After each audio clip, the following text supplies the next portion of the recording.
Hello guys, andito pala tayo ngayon kasama si Upline Hans ng Team Leprechaun. Upline Hans, may tanong kasi kami. Ano ba yung mga perks pagka nagdi-network ka or nasa AIM Global ka or na-engage ka sa ganong klase ng negosyo? Perks. Kasi para sa akin, ang pinaka na-enjoy ko sa lahat, tawag rito, you get into people's shoes eh.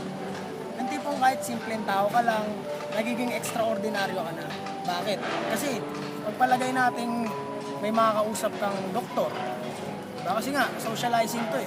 Socializing people. Okay? Networking skills. Diba? You get to know other people.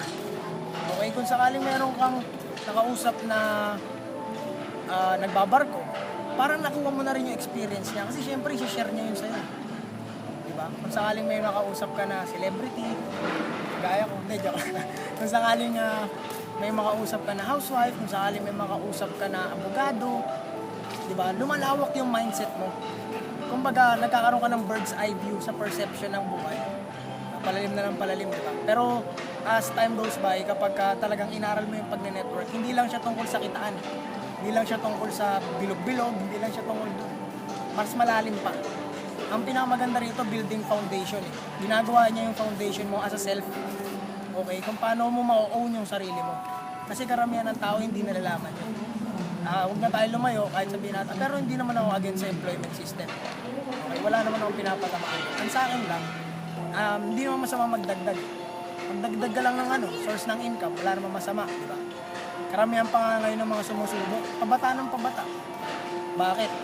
Bakit ganun? Kasi syempre, habang bata ka, nakikita mo na hindi ka na pwedeng makabili ng pagkain sa halagang 5 piso na masarap, na mabubusog ka. Di ba? Kasi ngayon, ang baon mo, kailangan minimum 100, 150, ganun. Kaya rin dinadagdag nila kasi karamihan kasi ng mga nasa grupo namin, estudyante. Kaya ako alam.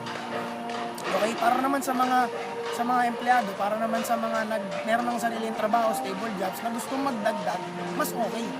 Bakit? Kasi syempre, ang perks nun, mas meron kang extra income. Okay? Bukod doon, mas malaki pa yung pwede mong kitain pagdating ng panahon. Pero hindi ko sinasabi na mag-resign ka. Wala naman ako sinabi na mag-resign ka. Ang sa akin lang, walang masamang magdagdag. Wala rin naman masamang subukan. Kasi ang buhay, subok-subukan. Okay? Isa pa sa mga magagandang perks niyan, hindi pala, ang pinakamagandang perks niyan is financial freedom tsaka time freedom. Okay, pwede kang magkaroon ng oras para sa family mo, pwede kang magkaroon ng oras para sa sarili mo. Okay, hindi mo na kailangan tumingin sa etiketa pag bibili ka ng damit. Hindi mo na kailangan tumingin sa kanang part ng menu kapag bibili ka ng pagkain. Bakit? Kasi hindi mo na kailangan isipin yung pera pagdating ng panahon. Pero syempre, hindi naman to sa madaling proseso Hindi ko sinabing madali. Okay, paghihirapan mo rin. Okay, nakuha niyo yun. Paghihirapan mo rin. Kasi wala namang madali dito sa mundo. Kung madali mag-network, lahat tayo nag-network na. Okay, dito matira matibay. Matira mayaman. Lalo na nasa yung global. Lalo na ngayon, magtatayo ka ng sariling business. Para sa akin, ayun lang.